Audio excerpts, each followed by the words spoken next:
El Pozo de la Muerte. Douglas Preston y Lincoln Chea. Capítulos 25 y 26.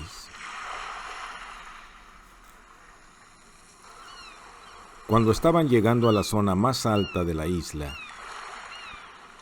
Hatch miró hacia el sur. El dique ya había sido construido y los hombres de Streeter ahora estaban trabajando en las grandes bombas situadas en la playa del oeste. Las reparaban y afinaban para que, después de las penosas experiencias recientes, estuvieran listas para comenzar a funcionar de nuevo al día siguiente. La mole gris de Orton se confundía con la niebla, y la iluminación de la torre de observación arrojaba un verdoso resplandor de neón en la bruma circundante. Hatch podía ver la sombra de alguien en su interior. Llegaron a la cima de la isla y descendieron hacia el este, por un sendero fangoso que serpenteaba entre los numerosos pozos que habían sido excavados en aquella zona. Las excavaciones arqueológicas se estaban realizando en un prado muy llano, situado detrás de unos escarpados riscos junto a la playa. En un extremo del prado habían montado un cobertizo portátil sobre una plataforma de bloques de cemento. La hierba del prado estaba aplastada por las pisadas, y habían marcado una zona de unos 50 metros cuadrados del terreno, con cintas blancas, como si fuera un gran tablero de damas. En el suelo había varios encerados en un desordenado montón. Hatch vio que en algunos de los cuadrados del tablero la tierra estaba removida, y su color negro contrastaba fuertemente con el de la hierba húmeda. Ponter y algunos de los excavadores estaban sobre un caballón de tierra junto a uno de estos cuadrados, enfundados en relucientes chubasqueros. En la cuadrícula vecina, otro de los hombres cortaba la hierba. Es un lugar perfecto para un campamento pirata, pensó Hatch. Queda cubierto de las miradas, tanto desde el mar como desde el continente. A unos 100 metros del lugar estaba aparcada la furgoneta todoterreno, en un ángulo casi imposible sobre el irregular suelo, y llevaba a remolque un gran contenedor gris. Detrás y en fila había varias piezas de maquinaria, montadas sobre carretillas de 3 ruedas. Rankin estaba arrodillado junto a una de ellas preparándose para subirla al contenedor. ¿De dónde salen estos juguetes?, preguntó Hatch. Del Cerberus, hombre, respondió Rankin con una sonrisa. ¿De qué otro lugar podían salir? Son detectores estratográficos. Explíquese, por favor. La sonrisa se hizo más amplia. Son sensores que pueden penetrar en el suelo, explicó y comenzó a señalar las carretillas. Allí tienen los radares que pueden penetrar en el suelo. Detectan con gran eficacia cuerpos y minas hasta aproximadamente unos 3,5 metros de profundidad, según la longitud de onda. Después está el localizador infrarrojo, bueno para la arena, pero con una saturación relativamente baja. Y al final se encuentra... Está bien, ya le he comprendido. Rió Hatch. Y todo eso sirve para detectar objetos no metálicos, ¿verdad? Usted lo ha dicho. Pensaba que nunca tendría la oportunidad de utilizar estos aparatos. Claro que Isobel es la que ha hecho los grandes hallazgos. Yo encontré algunas cosillas aquí y allá, pero ella cantó bingo. Hatch se despidió y se dio prisa para alcanzar a Saint John. Cuando se acercaron al lugar de las excavaciones, Von Terr se separó del grupo y le salió al encuentro.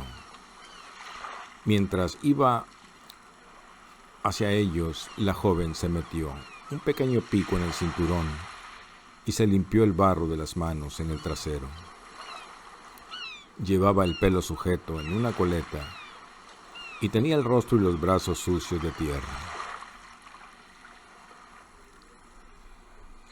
He encontrado al Dr. Hatch, anunció gratuitamente Saint John y se deshizo en sonrisas. Gracias, Christopher. Hatch se preguntó si Saint John sería la última víctima de los encantos de Von Terr. Solo así podía explicarse que hubiera cambiado sus libros por las excavaciones, el barro y la lluvia. Ven, dijo Isobel, y lo cogió de la mano y lo arrastró hasta el borde de la fosa. Y ustedes, háganse a un lado, ordenó con amabilidad a los trabajadores. Ha llegado el médico. ¿Qué es esto?, preguntó Hatch, asombrado, cuando vio entre la tierra revuelta la calavera ennegrecida y algo que parecían 2 pies entre un revoltijo de huesos. Una tumba pirata, dijo el arqueólogo con aire triunfal. Salta adentro, pero ten cuidado de no pisar nada.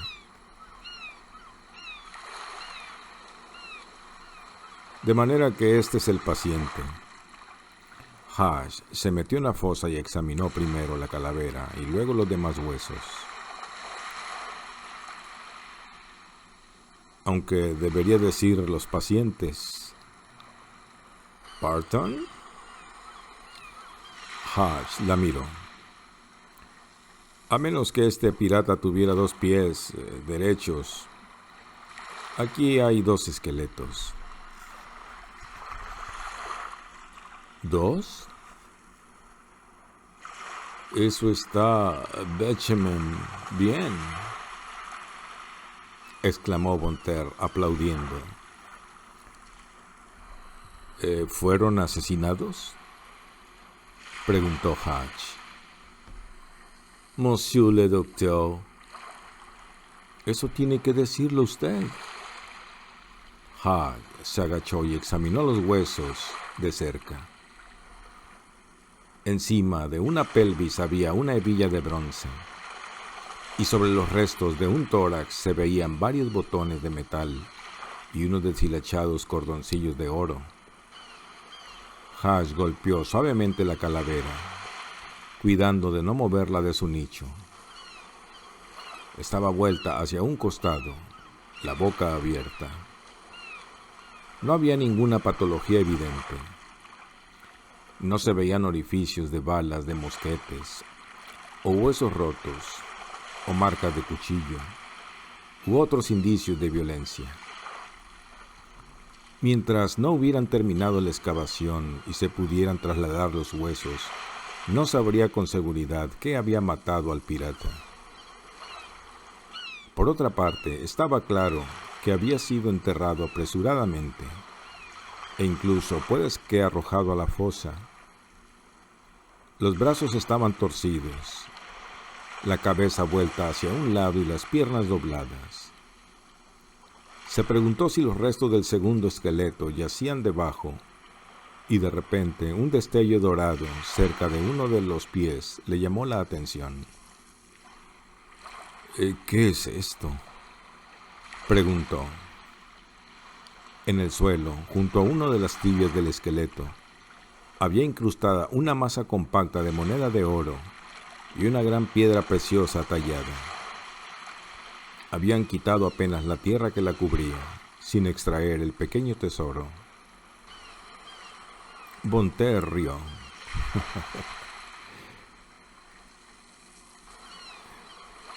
Me preguntaba cuándo las verías.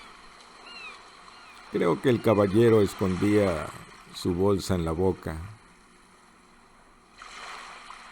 Con Christopher hemos identificado todas las monedas. Hay un mohur de oro de la India, 2 guineas inglesas, un luis de oro francés y 4 cruzados portugueses. La gema es una esmeralda, posiblemente de los incas del Perú, y está tallada en forma de cabeza de jaguar. Le habrá hecho unas buenas ampollas en el pie al pirata.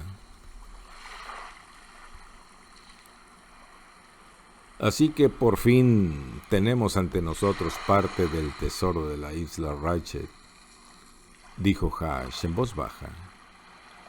Sí, respondió ella. Ahora deja de ser una hipótesis y es un hecho. Mientras Hash contemplaba la masa de oro, una pequeña fortuna numismática, comenzó a sentir un extraño cosquilleo en la espalda. Todo lo que hasta ahora era teórico se había vuelto repentinamente real. ¿El capitán ya está enterado?, preguntó.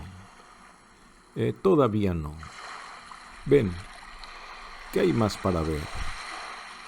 Pero Hash no podía quitar los ojos del precioso metal. ¿Qué tendrá esto que su visión es tan irresistible?, pensó.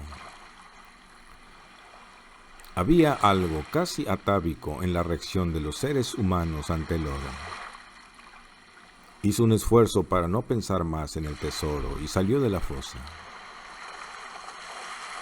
Ahora tienes que ver el campamento pirata propiamente dicho, le dijo Von Ter, cogiéndolo del brazo. Es aún más curioso. Hash la siguió hasta otra sección del yacimiento arqueológico, a unos 30 metros de la fosa. A primera vista no parecía gran cosa. Habían quitado la hierba y la primera capa de tierra en una zona de unos 80 metros cuadrados, y algunos lugares donde los piratas habían encendido sus hogueras se veía el suelo ennegrecido. También había numerosas depresiones circulares, excavadas en el suelo sin ninguna irregularidad. Habían clavado en el suelo numerosas banderillas de plástico, y en cada una de ellas había un número escrito con rotulador negro. Las zonas redondas son probablemente depresiones producidas por las tiendas donde vivían los trabajadores que construyeron el pozo de agua, explicó Von Ter. Pero mira todos los artefactos que dejaron al marcharse. Cada banderilla marca un descubrimiento. Y hace menos de 2 días que estamos trabajando. La arqueóloga condujo a Hash hasta el cobertizo que le servía de depósito y apartó un encerado. Había docenas de objetos ordenados en fila, numerados y etiquetados. Hash los contempló asombrado. 2 pistolas de chispa, señaló la joven. 3 dagas, 2 hachas de abordaje, un machete y un trabuco,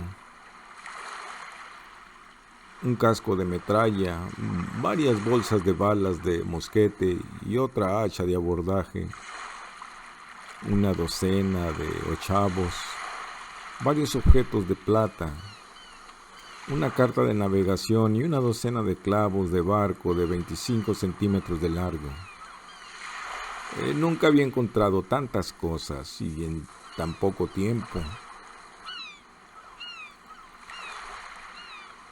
Y también encontramos esto, dijo, y cogió una moneda de oro y se la dio a Hatch. Es muy raro, nadie puede permitirse perder doblones como este, por rico que sea. Él la sopesó. Era un gran doblón español, maravillosamente pesado.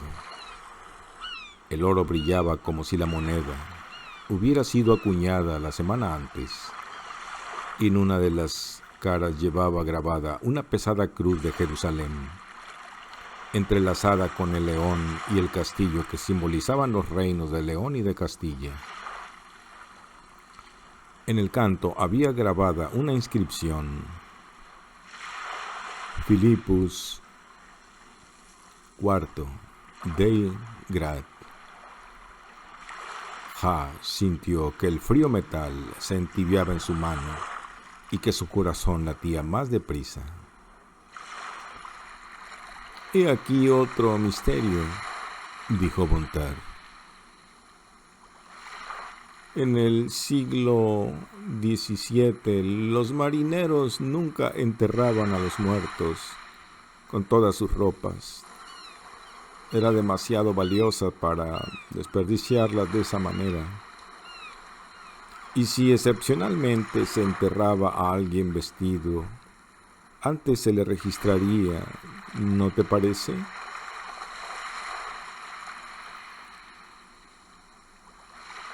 Las monedas que el muerto llevaba en la bota representaban una fortuna, incluso para un pirata. Además, ¿por qué dejaron tantas cosas? Pistolas, machetes, clavos. Para un pirata esas cosas eran tan necesarias como su propia sangre. Y una carta de navegación, el medio para encontrar el camino de regreso. Nadie abandonaría estas cosas voluntariamente. En ese momento se acercó Saint John. Están apareciendo más huesos, Isobel, dijo, tocándole el brazo. ¿Más huesos? ¿En otra de las cuadrículas? ¡Qué emocionante, Christopher! Regresaron al lugar de las excavaciones. Los trabajadores habían excavado un segundo cuadrado y ahora excavaban frenéticamente en un tercero. Cuando Hatch miró la nueva fosa, su emoción se convirtió en malestar. En la segunda fosa había quedado al descubierto 3 calaveras junto con un montón de huesos. Se volvió y miró a los trabajadores de la tercera cuadrícula, que quitaban la tierra suelta con cepillos de púas. Hatch vio aparecer un cráneo y luego otro. Los hombres continuaron trabajando, y el suelo virgen fue dando sus frutos. Un hueso alargado, después el astrágalo y el calcáneo de un talón, apuntando al cielo como si el cadáver hubiera sido enterrado boca abajo. Los dientes mordiendo el suelo, murmuró Hatch. ¿Qué dices?, preguntó Saint John. Nada. Es un verso de la Ilíada. Nadie que respetara a sus muertos los enterraba tan boca abajo. Es una fosa común, pensó Hatch. y los cuerpos fueron arrojados de grado o por fuerza. Aquello le recordaba unos cadáveres que tuvo que examinar en América Central, campesinos víctimas de un escuadrón de la muerte. Hasta Bonter se había quedado callado. ¿Qué habría pasado aquí?, preguntó la arqueóloga. No lo sé, respondió Hatch, con una sensación extraña en la boca del estómago.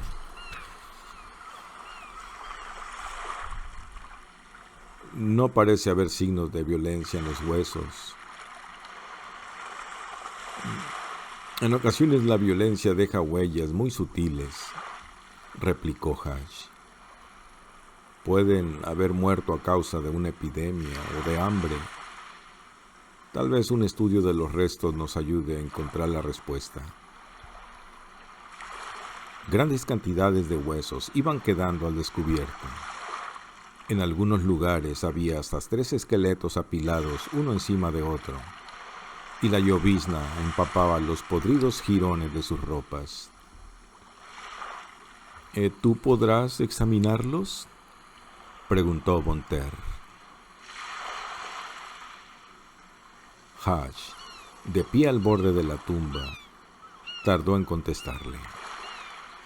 Se acercaba el final del día y la luz era cada vez más escasa, y en medio de la llovizna y la penumbra del atardecer, con el ruido distante del mar al fondo, todo parecía volverse gris y sin vida, como si algo absorbiera la vitalidad del paisaje. Sí, respondió por fin Hatch. Se hizo otro largo silencio. ¿Qué puede haber pasado aquí?, repitió Bonter en voz muy baja, como si hablase consigo misma.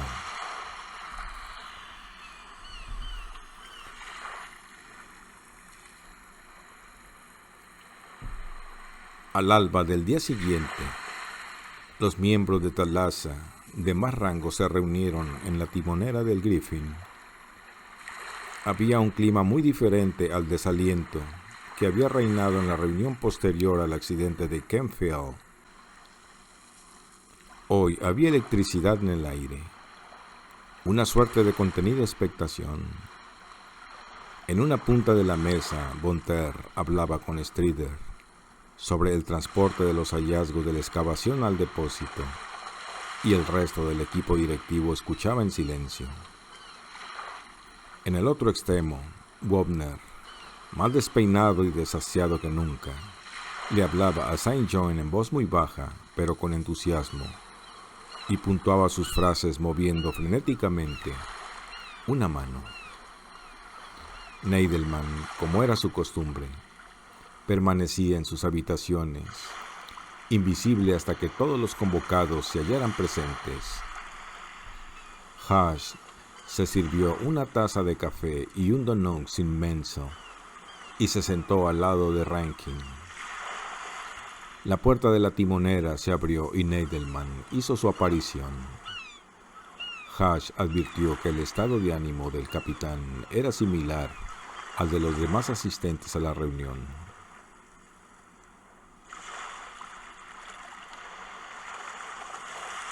Quiero que esto sea para usted, Malin, dijo el capitán poniendo un objeto pequeño y pesado en la mano de Hatch.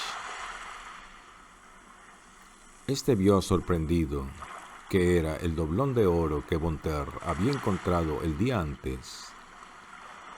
El joven miró al capitán inquisitivamente. Solo es una fracción infinitesimal de la parte del tesoro que le corresponde, dijo Neidelman con una sonrisa. Pero es el primer fruto de nuestro trabajo.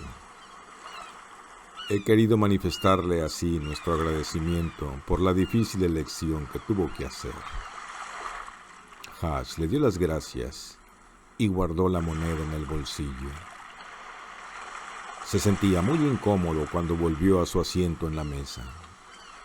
Por alguna razón que no acertaba a explicar, le producía rechazo la idea de llevarse el doblón lejos de la isla, como si fuera mala suerte hacerlo antes de que encontrara el tesoro. ¿Me estaré volviendo supersticioso yo también?, se preguntó medio en broma, y se dijo que guardaría la moneda en la consulta. Neidelman se dirigió a la cabecera de la mesa y contempló a su equipo. El capitán, del que emanaba una notable energía, lucía impecable, recién duchado, bien afeitado y vestido con pantalones cortos de color caqui perfectamente planchados. En la cálida luz de la cabina, sus ojos grises parecían casi blancos. Tengo entendido que esta mañana hay muchas cosas sobre las que informar, dijo mirando a los presentes.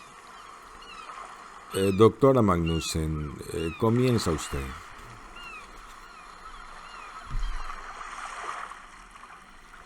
Las bombas ya han sido reparadas, capitán, contestó la ingeniera.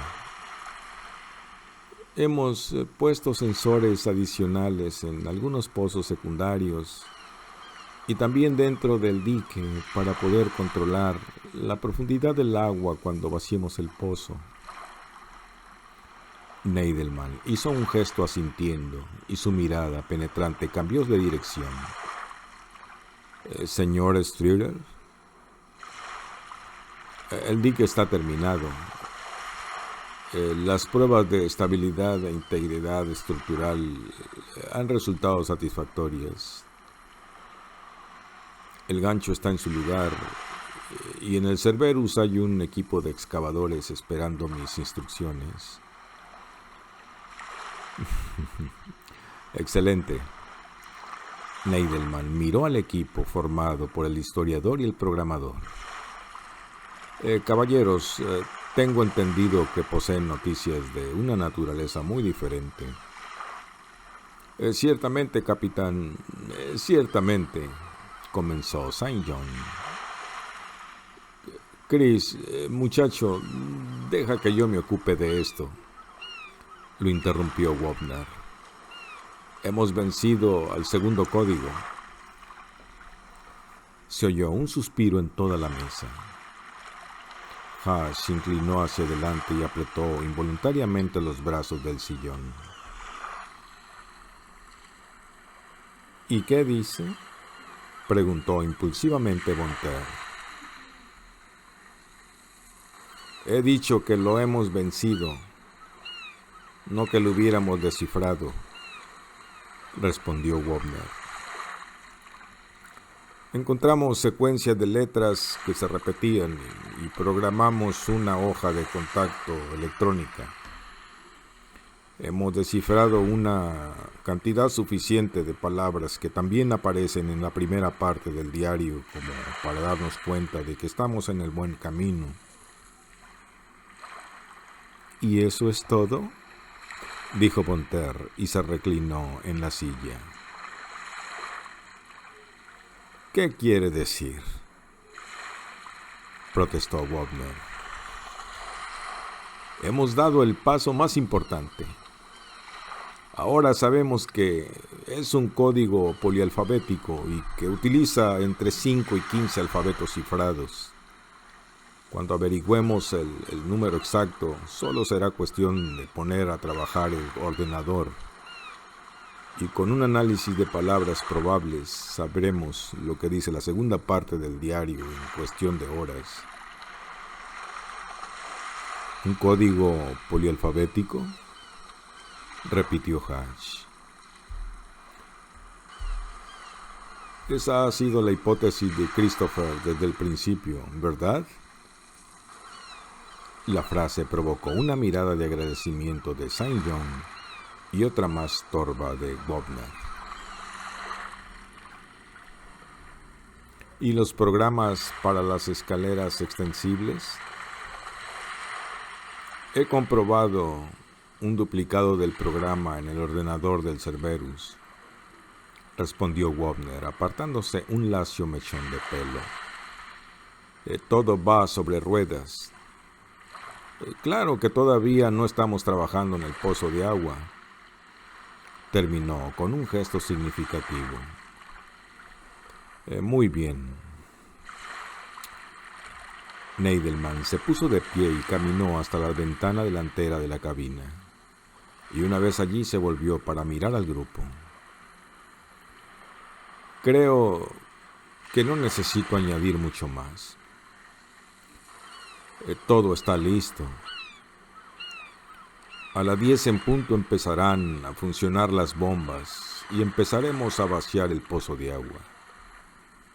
Señor Strider, quiero que vigile muy de cerca el dique y que nos avise al primer indicio de dificultades. Mantenga cerca la Naiad y la Gran Push, por si las necesitamos. Señor Wobner, usted controlará la situación desde Isla 1 y realizará las comprobaciones finales sobre las escaleras extensibles. Y usted, doctora Magnussen, supervisará toda la operación de bombeo desde Ortank. Neidelman se acercó a la mesa. Si todo sale de acuerdo a lo planeado, mañana a mediodía el pozo estará vacío. Vigilaremos de cerca la estructura mientras se estabiliza. Por la tarde nuestros equipos removerán todo aquello que impida el descenso al fondo e introducirán las escaleras. Y pasado mañana descenderemos por primera vez al pozo. Comenzó a hablar en voz más baja, mirando uno a uno a los presentes. No necesito recordarles que el pozo de agua, aunque esté vacío, continúa siendo un lugar muy peligroso. De hecho, al estar vacío, las vigas del encofrado soportan una carga mucho mayor. Hasta que pongamos los refuerzos de titanio pueden producirse desmoronamientos. Un pequeño equipo descenderá al pozo para hacer las primeras observaciones y colocar sensores piezoeléctricos de sobrecarga en las vigas maestras. Cuando los sensores estén en su lugar, Kerry podrá calibrarlos a distancia desde Isla 1. Si hay un repentino aumento de la sobrecarga, lo que indicaría peligro de desmoronamiento, los sensores nos prevendrán. Están unidos a la red vía RF, de modo que tendremos una respuesta inmediata. Y cuando los sensores ya fusionen, descenderían otros equipos para levantar el plano del interior del pozo. Neidelman puso las manos sobre la mesa. He pensado mucho sobre los integrantes del primer equipo y creo que está muy claro quiénes tienen que ir. Bajarán al pozo 3 personas. La doctora Bonter, el doctor Hash y yo mismo. Los conocimientos de arqueología, análisis del suelo y construcciones piratas de la doctora Bonter son fundamentales en esta primera mirada al pozo. El doctor Hash tiene que acompañarnos por si se presenta una emergencia médica. Y en cuanto al tercer miembro del equipo, voy a ejercer mis privilegios como capitán. Neidelman sonrió apenas.